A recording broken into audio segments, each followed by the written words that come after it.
За 2019 оны Е-шийн математикийн анх хувилбарын 16 дугаар бодлого.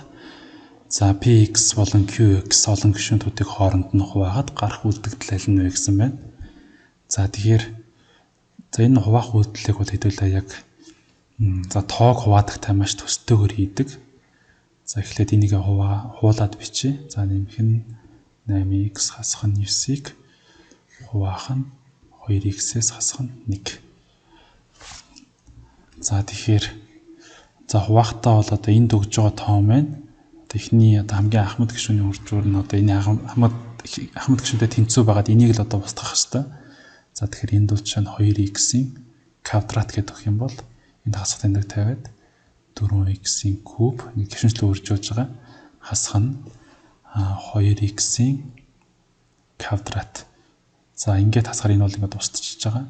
За 6x квадратаас хасах нь 2x квадрат тэгэхээр хасах 4x квадрат үлдэж байна. За энэ дээр нэмэх нь 8x. За одоо энийг устгах юм нь юу вэ гэхээр хасах 2x гэж өгөх юм бол энэ устгах юм байна. За одоо ингээд үржүүлээд бичгээр энд бол хасах нь 4x квадрат. За хасахын нэмэх нь 2x болох нь байна. За хуваахаар за энд бол 6x. За дээрээсээ 9-ийн тоо бууж ирээд ийм болно. За энэ дээр бол харин нэмэх нь 3 гэдэг өгнө байна. За тэгэхээр энд бол хасах нь 6x дээр хасах нь 3 гээд энд үлдэгдэл нь хасах 6 гарч ирж байна.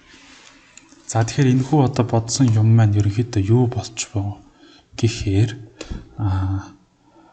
2x-ээс хасах нь 1-ийг за 2x квадрат дээр квадратаас хасах нь 2x нэмэх нь 3-аар үржүүлээд 6-аг хасахад энэ нь 4x кубээс хасах нь 6x квадрат дээр нэмэх нь 8x хасах нь 9-тэй тэнцүү байна гэсэн үг. За тэгэхээр энэхүү бодлогын маань хариу бол хасах 6 буюу 16-гийн хариулт нь зөв байх нэ.